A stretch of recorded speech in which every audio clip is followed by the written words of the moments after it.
Hey, don't touch my car. Okay, I got my new car right there. Lamborghini Huracan Evo.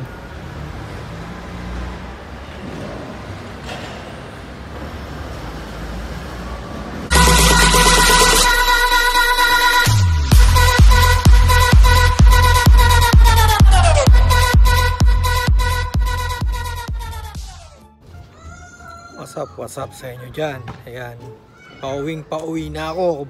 Bukas na yon. So ayan, bago ang lahat, tamang linis lang muna ako ng kotse. Ayan, nilinis ko siya kanina. Tapos medyo umuulan ngayon. Napakatindi. May mga naglalarong bata dito. Ayun. So ayan na lang natin. Papasok na ako sa loob ng kwarto dahil mag-aayos pa ako ng mga gamit. Basag na basag ang itsura ko dahil anong oras pa nakatulog kanina. Ay nako.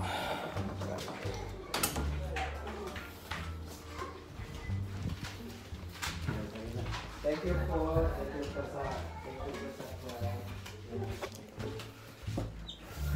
So dito na ako sa kwarto. Diyos ko. Matutulog na lang ako. Joke lang. I-update ko kayo kung anong gagawin ko. So ito na. Panoorin nyo na lang.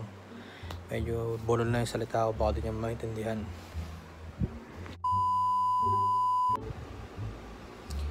So what's up sa inyo mga beshi? Ngayong araw talagang busy ako kasi nag-i-empake ako pauwi sa Pilipinas. So hindi ako magkanda o gaga kung ano ang gagawin ko ngayon. So yung mga nag-aantay, dun sa pagbili ko ng kotse, pasensya na kayo dahil hindi ko talaga magawa. Dahil nga busy ako. Dahil nga uuwi ako bukas na. Pag in-upload ko to, uuwi na ako kinabukasan. So pasensya na kayo, baka pagbalik ko na siya magawa. So ngayon ayan, nag-ayos ako ng mga gamit. Teka, papakita ko sa inyo. Ayan, nag-ayos ako. Yung isang maleta ngayon, puro pasulubong lang, tsaka puro gamit lang yan ni Mark. Yung anong yan, teka, bubuksan ko para makita nyo.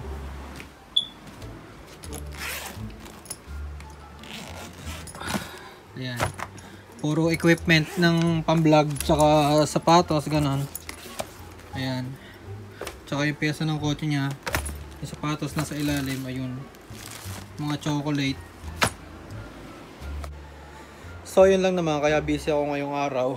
Ayan, nag-aayos pa ako ng mga kagamitan dito sa kwarto dahil nga ayokong umalis ng napakadumi. Ayan, tignan nyo, napakadumi ng kwarto ko. Ayan, no, puro kalat. Ayun pa. So ayan, kaya wala akong magawang content ngayon. Kung nakikita nyo, patlang yung paggagawa ko ng vlog kasi nga busy din sa trabaho. Tapos busy din sa kung ano-anong pinagbibili para pasalubong nga sa mga pamilya, sa mga subscriber na nanghihingi yung mga maliliit na bagay lang na may hinihingi. So pinagbigyan ko mga chocolate. Ayun, so bumili pa ako ng extra bukod dun sa binili ko. Bukod dun sa pinabox ko, bumili pa ako ng extra para dun sa mga nahingi pa. So wala munang content ngayon kasi pauwi na ako. Ang gagawin ko lang ngayon ay nag-aayos ako, tina-update ko lang kayo. Baka yung iba dyan may naghahanap, o nasa na kaya si Beshi Pop natin dyan, hindi na nag-upload. So ayun lang mga Beshi, antayin nyo na lang yung pag-uwi ko. Hindi alam ni Mark na uuwi ako kasi sabi ko sa kanya noong April 1 hindi ako makakauwi kasi di ba April Fool. So pinanindigan ko na sabi ko sa kanya hindi ako makakauwi, pero ang totoo uuwi naman talaga ako. So ayos na ang lahat. Medyo yun nga, nililinis-linis ko na lang, tsaka nilalagay. Ang nangyari kasi, puro mga gamit lang nila ang nailagay ko sa maleta. So ngayon, hindi ko malaman kung paano ko ipaglalagay ang mga gamit ko sa maleta. Kasi nga puno na. Ayan, tinan nyo, tulad niya, mag-uwi pa ako ng mga sapatos. Siyempre, gagamitin ko doon. Hindi ko alam ngayon paano magkakasya. Tinan nyo, puno. Ayan, puno na rin yung bag ko. So di ko na alam kung paano gagawin kong diskarte dito. So ewan ko na lang din kung paano mangyayari. So hanggang dito na lang mga beshi. Sana tuloy-tuloy pa rin ang pag-support nyo sa akin. Malapit na kami mag-collab ni Makagwapo. Antayin nyo na lang yun, mga beshi natin dyan. So hanggang dito na lang. Medyo inaantok na rin ako kasi anong oras na rin ako nakatulog kanina. Pang around 6 AM na ng umaga. 6 AM. Let's go. So hanggang dito na lang talaga. Maraming salamat sa inyo. Salamat sa sumusuporta sa akin. So see you soon, Philippines.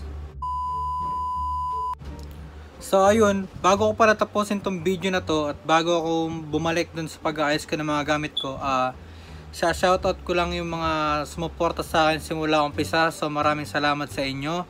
So eto, salamat kay Jezabel Vergara, ano to? Rice list or basta yun na yung rice list. So maraming salamat sa iyo. Ito yung unang si Beshi natin dyan na sumusuporta sa akin. Una pa lang nung wala pang 100 yung subscriber natin, nakikita ko na lagi to. Tsaka yan sila Kimberly Bustos, sila Matthew Dison, sila Ken Joel Vlogs, si Rainiel Iguin. So ayan, mga solid dyan. Simula umpisa na nagsimula ako ng channel ko, nakasuporta na yung mga yan. Shout out na rin kay Princess Syke Mendoza. So salamat sa pagsuporta kahit medyo sabaw pa yung mga vlog natin kasi kahit anong ganda ng equipment mo, kung hindi ka magaling mag-edit, so baliwala din yun. So yun lang. Maganda yung equipment ko pero sabaw yung edit ko, so wala din kwenta. Hindi rin nabibigyan ng tawag doon? Anong nakakalimutan ko ang tawag pero basta yun na yun. Hindi nabibigyan ng hostisya yung kagandahan ng equipment sa pangit na editing. So yun lang. So tuloy tayo. Shoutout kay Genesis Dumondon. So salamat sa pagsuporta. Yun. Kanina pa ba? Shoutout kay Jasmine Pasilang. So ayan, nagbabasa-basa lang ako dito ng mga comment nyo, mga beshi sa mga vlog. So dito na lang din ako namimili ng mga nagpapa-shoutout dyan. Alam kong mahina pa tong channel natin pero may mga nagpapa-shoutout. Sino ba naman ako? Sino ba naman ako para hindi kayo pagbigyan, di ba? So shoutout kay Princess Mary Faith Andalahaw. So salamat sa pag-support sa inyo. Ayan, nagbabasa pa rin ako. Pero ayan, may isa pa kay Baste de la Peña. Maraming salamat. At ito, may kababata ako dito nagko-comment lagi. Si Kevin Kaina. Kababata ako to dati. Takot ako dito pag yung nag-aaway kami. Natakbo na ako kasi ang tangkad niya, hindi ako uber na suntukan dito ng bata ako. Shoutout sa'yo pare, Kevin Kaina. Salamat sa pagsuporta sa'yo. What? What the fuck? Salamat sa pagsuporta mo sa akin. Napakatanga ko. So ayun lang. Maraming salamat ulit sa inyo. See you soon, Philippines. Kung sino man ang mga taga Cavite dyan, see you po sa inyo. Kung sino man na nakakakilala sa akin, alam nyo naman bahay ko, puntahan nyo na lang ako doon, banding tayo. Pag may natirang chocolate pa, edi chance nyo na yon, bibigay ko sa inyo. So last shoutout kay Jao Gulapa. So maraming salamat ulit sa pagsuporta. Hanggang dito na lang. Don't forget to like, comment, share, and subscribe sa mga susunod pa nating vlog. So ito, kahit huwag nyo nang i-share kasi nagsishare lang naman ako sa inyo kung mga ginagawa ko ngayon dahil pauwi na ako. So maraming salamat ulit, hanggang dito na lang.